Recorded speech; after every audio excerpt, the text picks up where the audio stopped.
So the premise of this video is, what if I buy an average 90s superbike or 1000cc type carb bike, you know, like VTR 1000s, you know, ZZRs, XGR 1200s, that sort of bike.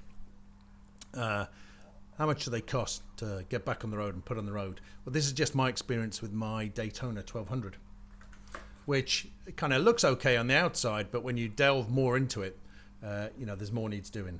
So the premise is here, look, it's bikes like this, as I said, VTRs, ZZRs, that sort of bike, Gixxers, an average non-exotic 90s era motorcycle, not anything exotic that's an arm and a leg to fix up. It's a runner, and it's not a complete restoration or a barn find. You can buy it and kind of ride away with it. That's the idea. Value somewhere between 2 and 3 grand, and the idea is I want to spend the least I can, within reason, the least I can, to get it back into a really reliable, roadworthy condition. But I'm not going to spend all day, you know, on the internet looking for a pair of caliper seals €2 cheaper. But the main criteria is I'm doing the work myself. It's not worth getting someone else to do it. So what did I need to do with this Triumph Daytona 1200? Well, when I first got the bike, the rear brake was trashed. The disc was trashed. The caliper was sticking. It was completely ruined. And it ended up being I needed a new master cylinder, or refurb master cylinder kit for it. Refurb the caliper and a complete new disc. Now I went for the Triumph disc, an original Triumph disc, because I wanted the black innards, and I wanted it to look nice and match the original look. I'm not trying to get this bike pristine, just trying to give you an idea of what you think you bought a cheap bike. No, but look, you're going to expect some stuff. I'm not trying to get this bike into a concours showroom looks. Just trying to say these are the economics of buying a second-hand mid-90s superbike or sports bike. So excuse my superbike service kit here. I don't have a ramp. So anyway, back to the yeah, here's my front. Here's my front. my rope. What else? So yeah, rear brake rotor pads trashed, leaking rear tyre valve, so tenner for a tyre valve. The tyres were 11 years old, and they're a bit like Bakelite. I actually did squeeze 2,000 miles out the old tyres, but it was a bit cagey, I have to say, on damp roads. There wasn't much pad wear left on the front brakes. These still the original pads, but the stopping power wasn't great. The calipers were filthy, so new sets of pads ordered up. But you know, they're dirt cheap. €40 for a complete pair. That's both sets, left and right, €40. So that's great. And fluids, you just take the look.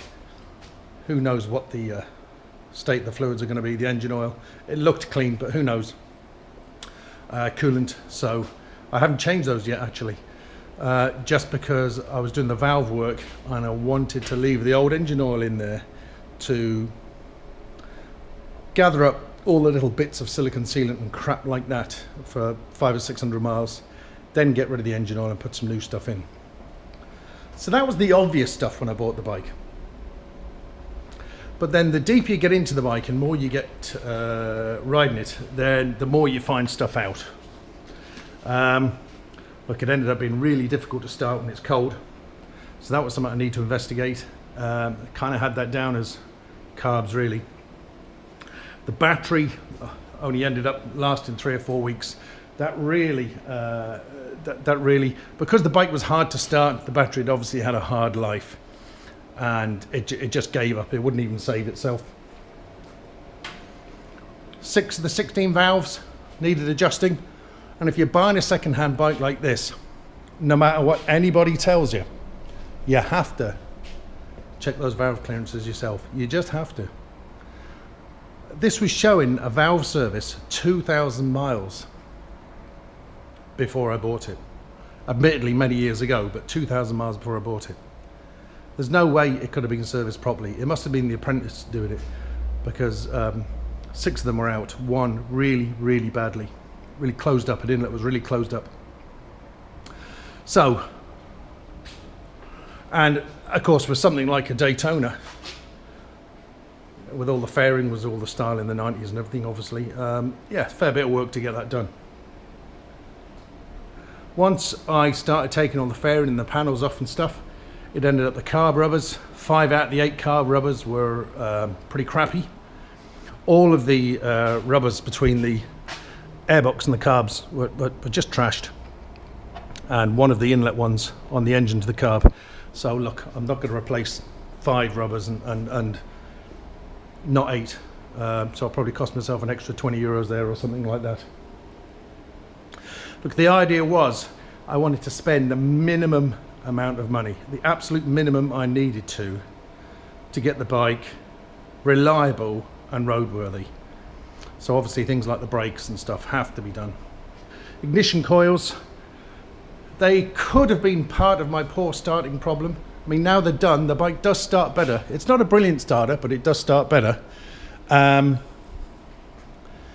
So the 2 ignition coils were changed. But look, these are only £25 each, about 30 euros. So that was great value.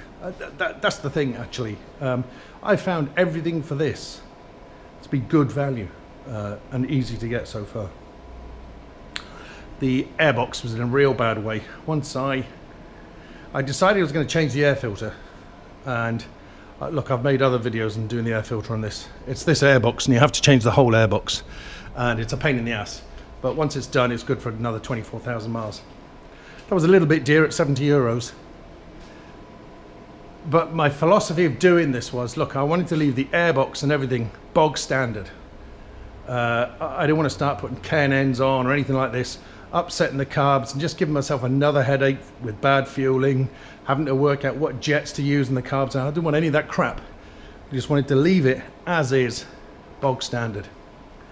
So it's worth paying, to me, it's worth paying an extra 20 euros or so, 25 euros for the original airbox, rather than fart around with some K&Ns and just, I don't know, give yourself a flat spot or some crap like that. What else?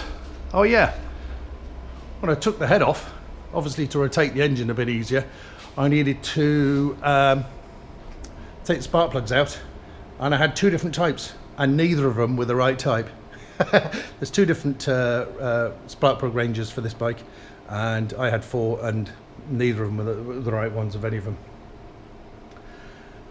Taking the tank off, my fuel lines, there's 2 fuel lines and a breather. They weren't in great shape. They weren't the absolute worst, but they weren't in great shape. And while all that bodywork and tank was off, it's a good idea, and I think a safety feature to change those fuel lines. So I did change the fuel lines. And what I'm going to do here is I'm going to go through how much everything cost me, so you can get an idea of what this has cost me as a bike, in terms of making it reliable and roadworthy, I should say. Like, I could have spent nothing on it, but well, no, I would have had to have done the rear brake caliper.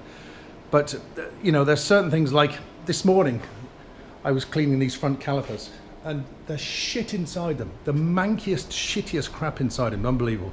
So, but for the price of the new pads at 40 euros, well worth doing the overhaul. It took me, what, hour and a half to do both, maybe, to clean them all up. Well worth doing. And what I'll do is, I'll reserve some work for next winter. The fuel tap, a well-known issue on these Triumphs.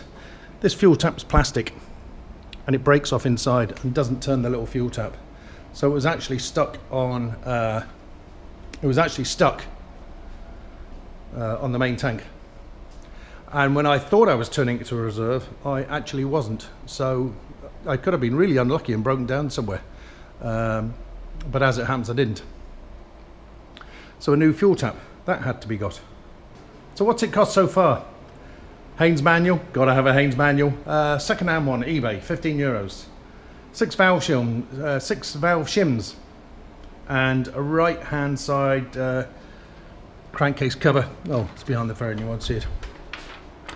Gasket, that was a couple of quid. So that was 32 euros for the shims and the gasket. Now, the valve cover, gasket and bolt seals. This valve cover here, there's a gasket here, a rubber gasket. Now it's low pressure, it's just the valves under there. There's no real pressure under there. And the bolts holding that valve head on have rubber seals in them. I took the decision, I was going to invest in that kit, and I got it brand new from Triumph. It was 56 euros. The reason being is getting all the fairing off and stuff to do the valves was quite an investment in time, and I didn't want to do the valve clearances, put the whole thing back together again and have a little weep. Now I could have just invested in an extra £5 in bloody paste, silicone paste, you know, and thrown the stuff all over it, but in for a penny, in for a pound. I'm not trying to spend money on purpose, but I just thought it was worth it for the grief it would have caused me had my valve gasket been leaking, or my valve rubber been leaking. The airbox was 70 euros. The airboxes are very dear, but they're good for 24,000 miles. You know, look, it's going to take me more than 5 years to do 25,000 miles. That's my main bike. I'm going to do a couple of thousand miles in this year if I'm lucky. It's just not worth. Some people cut open these airboxes and put in the K&N and all this sort of business. You know, you're saving yourself 20 euros for what? For upsetting your bloody carbs and upsetting your jets and stuff like that. To me, it was worth getting that airbox right. It really was. I also put the new the air intake silencers as well. From this airbox here, the snorkels go all the way back up to here. There's a whole airbox intake up here, and snorkels and damping filters and all sorts. I bought them. That cost me 24 euros, 25 euros. But there's a lot of engineering behind an airbox, and I wanted to get this back to stock. So a little bit frivolous, you can run without them of course, but I wanted to have it running well and nicely. What else did I invest in, or what else did some of this stuff cost me? Okay, the rear pads and the rear rotor. That was dear, because I went Triumph. I wanted the Triumph rotor with the painted insert. So that, with the pads, ended up costing me 190 euros. Look, I know you can get cheap rotors. I probably could have saved, you know, 50, 60 euros and got a nice brand name rotor, EBC or something like that. But then it wouldn't have been painted in the middle like that. So that was a little bit of a luxury. I've cost myself 50, 60 euros possibly. I thought that was worth it though. I thought it was worth it. Look, it had to be changed. Look, I know as well you can go on eBay. Geez, you can get rotors for this thing. Turkish made rotors for bloody 27 euros. I mean, do you want to be riding down the road at 70 miles an hour on 27 euro rotors? No, I bloody don't. So that was a little bit of a luxury. The master cylinder refurb kit and caliper seals and stuff like that are 49 euros. I've already said the front brake pads, 40 euros for both sides, dirt cheap. That fuel line set was 58 euros. I had to invest 36 euros in a Triumph shim removal tool. The entire set of carb rubbers, fore and after the carbs, 70 euros for the lot. And that's with all the clips and everything like that involved as well. Two ignition coils, a known weak point of this bike. The bike was running, so they were working to some fashion, Whether they were contributing towards my poor starting, I think possibly. Difficult to tell though. But when we measured the impedance on the high and low side of the coils, they were way out from the factory spec. It was worth changing them. It was 70 euros, 35 euros each for brand new ones. Spark plugs were 19 euros. I had to buy a Triumph spark plug tool. Geez, I've got 6 spark plug spanners. Not one of them fitted this thing. It's just, you need something with a bit of depth, and then you need to get below the frame.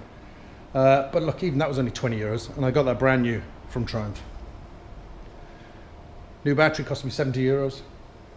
New second key. It came with one key. God, if I'd lost that key. So the first thing I did is order a new key. You can order a brand new key from Triumph for £12, I think it is. By the time I got it cut locally, the whole thing cost me 20 euros. And lastly, a pair of Bridgestones. Brand new Bridgestones.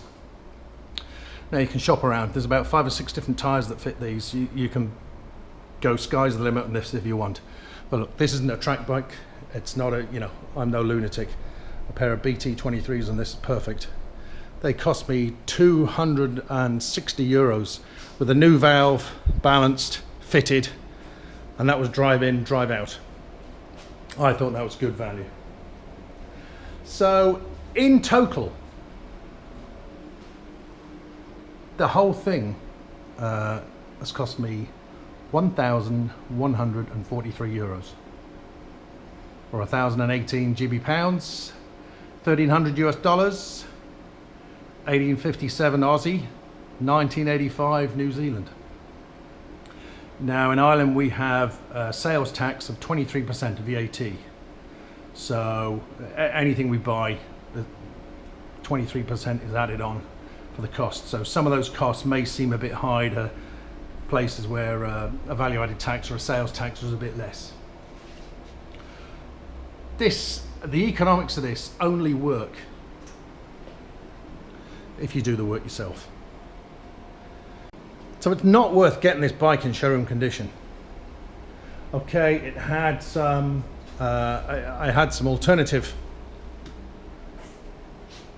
indicators on the front. They look stupid compared to the back ones, so I invested 12 euros in some extra stalks. So that wasn't necessary, but it was kind of. So what I'm saying is, look, it's not worth pouring money into the bodywork, the look of the thing. Getting it mechanically sound is what all bikes of this era are about, I think. Unless you want to do something radical and chop it, make it cafe, something of that nature. So that's the bike in great order for 1,143 euros. I've added absolutely everything in there. What I probably haven't allowed for is a bit of postage, because it just depends over how long you do this. So obviously you might be doing this piecemeal. I mean, I've been doing it over a year really. So depends how much postage and where you're getting the stuff from. But the cost of the actual parts, 1,143 euro.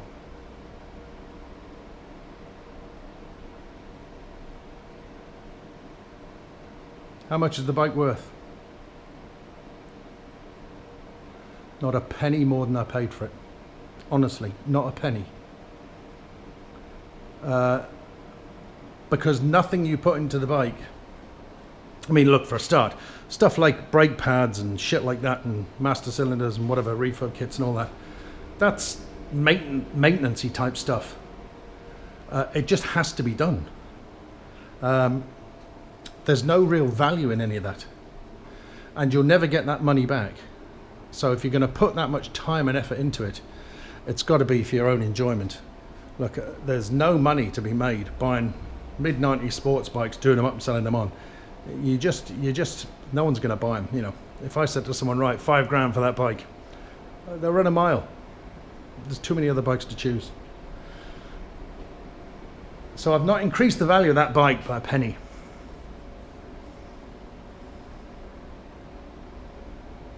Everything I've done has been with normal tools, regular socket sets and stuff like that. I've not needed any special tools, except the Triumph valve shim tool and the spark plug spanner. but they were cheap. I'll put up the costings of those items. What's next? Well, you might have noticed it has no forks.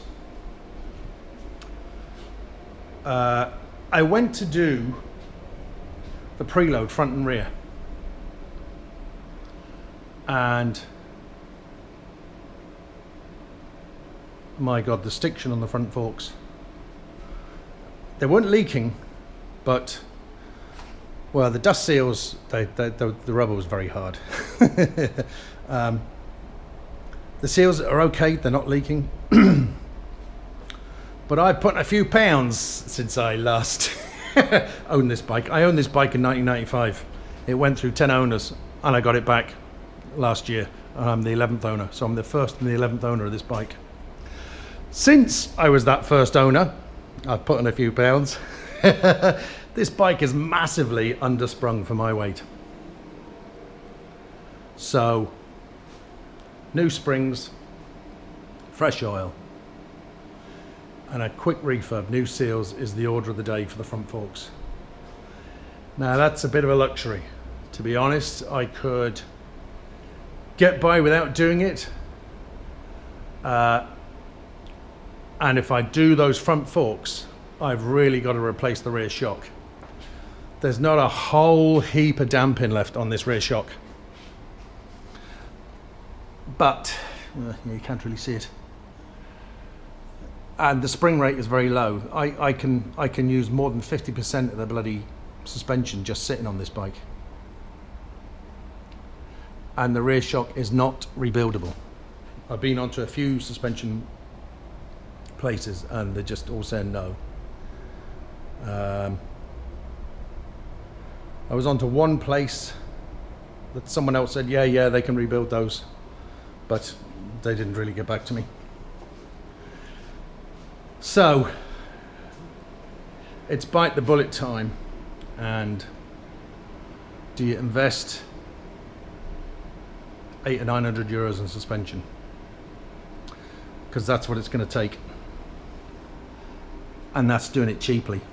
I could get a rear YSS shock for that for 300 euros, but you get the spring rate they give you. In reality, if I want something with at least some rebound adjust suspension and sprung for my weight, I'm going to have to spend 500 or 600 euros on a rear shock. Springs, cheap enough, 130, 140 euros. Seals, 50, 60 euros, something like that. So the front is cheap to do. The rear, I can't do the front and leave the rear as is. So doing the suspension on this bike is a luxury that really doesn't 100% have to be done. I'll fit the rear shock myself, but I'll send the forks away to get someone else to do that. By the time I get my own oil, get the tools to do it and stuff like that. Actually, weirdly enough, there's cartridge forks on this Daytona and some of the other models, Hinckley models of this era. You don't need special tools to do those. You actually need the special tools to do the cheaper forks that some of the Triumphs of this era came with. So I could do those forks myself, but I'd be saving so little, I'm going to pay someone to do those. And maybe that'll be the subject of another video. So that's the economics of buying, sprucing up and maintaining a mid-90s superbike. Gixxers, Cowas, anything. They're all going to be similar costs for the parts. But that bike, even without the suspension though, that bike is going to be totally sorted. It's going to be reliable as hell for the next 5 years. It'll be a great investment. And of course, it'll never get dealer serviced. It's not going to cost me anything that way. It'll cost me pads and tyres. And that's it. It just doesn't make sense to buy a bike this age and pay a dealer to do all this work. It just doesn't make sense. Okay, there are some things you may want to do if you haven't got certain tools or certain specialities. Like, okay, that's the bike running in a great fashion, safely, with fresh fluids, great brakes. It pulls like a train, it runs lovely. It's not worth doing anything cosmetic to this bike. It really isn't. It looks in great nick, but the closer you look, you know, you can see, look, I'm losing some of the, well, let's call it patina, will we? No, but I mean, I'm losing some of the finish here on the exhausts. I took this hanger off here actually and just spray painted my back garden with an aerosol can and cleaned it up with a wire brush, you know, this sort of stuff. But it's not worth investing in this exhaust. Okay, I invested in maybe 30 euros and some new peg rubbers. Great. Not entirely necessary, but that was great. Okay, what have I done that's been not 100% necessary, really? Well, I'm going to do the front brake master cylinder, get a refurb kit for that, and these front brake calipers, I'll just get a refurb kit for those, just the seals, maybe the banjo. I've already got new pads for them, but I mean, 83 euro for a pair of refurb kits for those calipers, 29 euro for a master cylinder refurb kit. Braking systems, look, there's no ABS, there's nothing fancy about this lot. It'll be dead easy to do. These calipers you could split in half, so there's a couple of internal seals as well. An extra five euros in fluid. So maybe that's a kind of winter job. So there's nothing wrong with the brakes now, but I think that's worth doing because it's so cheap to do. While I had the tank and everything off, I did put new throttle and choke cables on to give me a really nice smooth feel on the throttle. I didn't know what condition they're in. I thought, while this is all off, I'll do them. They weren't horrendous, but for 44 euro, I've now got a lovely smooth feel on that throttle. It's really nice. But again, not strictly necessary. And I did blow 24 euros on a new starter solenoid. The other one was working, but this bike does have a reputation for having starting problems. And I wanted to give it every advantage it could. So the starter solenoid is so cheap to replace, so easy to replace, I thought it was worth doing, but not 100% necessary. Two of my dash bulbs are blown, 99 cents each. It was just annoying me. I was out one night, I got caught out in the dark, and it was just actually annoying me that I couldn't really see half the clogs. I mentioned those foot peg rubbers. I didn't really need those. I bought a refurb kit. I mentioned already that I changed the fuel tap for a metal one. But beneath that, in the actual tap itself, I bought a refurb kit for that. Because I had the tank off. While I was doing the valves and everything like that, I had the tank off and took the valve off the fuel tank because there's a big gauze on the inside, a big tall thing. And I thought, right, I don't want to take all this off, take the fuel tap off, and then find out halfway through that the fuel tap's crappy. So I spent 28 euros with the refurb kit and the fuel tap. So I didn't really have to buy that. But now it's done, I know it's done. So that's great. The big expense, mind, is the LSL Superbike bar kit. 260 euros. I just couldn't ride the bike. Well, I could. It's just, the seating position on this is extreme, even with the bars raised above the top yoke, which the previous owner had done, but normally they were right down here. but I made a video on these bars. The difference is night and day, and I'm not in my 30s anymore. So what I'd say is, look, 260 euros on that conversion.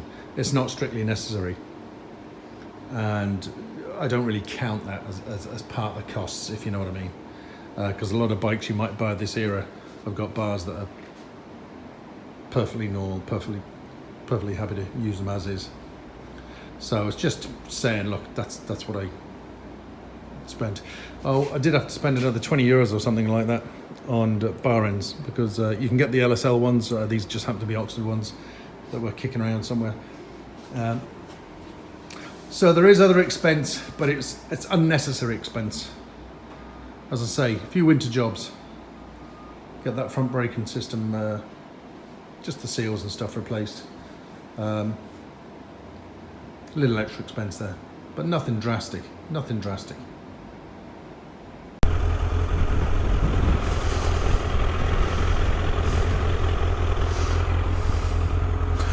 Oh, I love these self-service stations. Don't have to bloody take your helmet off or anything.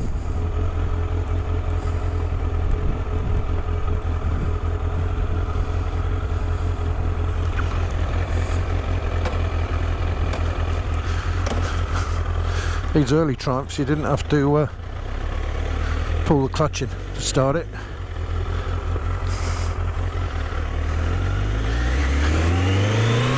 Just press and go.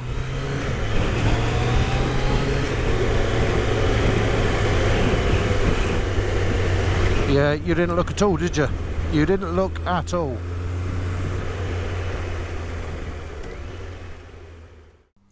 So look, there's a certain amount of things that I'm lucky to get away with.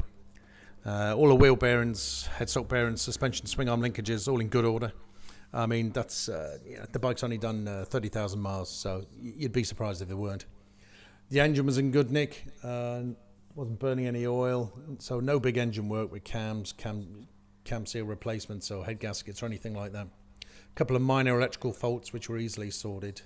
It had relatively new sprockets and a chain, good clutch, smooth gearbox, front discs were within tolerance. They were about half worn, easy to measure with a micrometer. So there's a certain amount of things I got away with, so that's great. Still to do, I got to overhaul those carbs. It's still not a brilliant starter, but 80 euros, I got 4 refurb kits. I'll have those done during the winter sometime. But I do have to do something about the suspension. Now, that is a luxury though. It doesn't need it. It'd just be really, really nice to have new springs for my weight, so that's my next job. Here we are. Oh, they've got a trophy.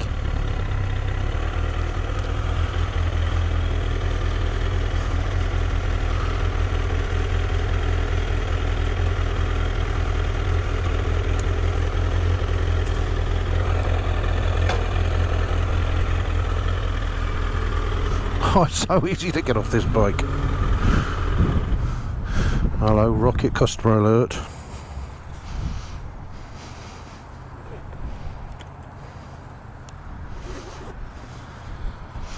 What have we got outside today? Trophy. It's not Keith's then, because Keith's is about 3 foot shorter.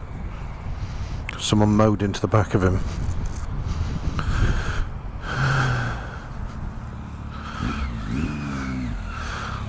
What out? Hello. I'm 30 seconds in front of you.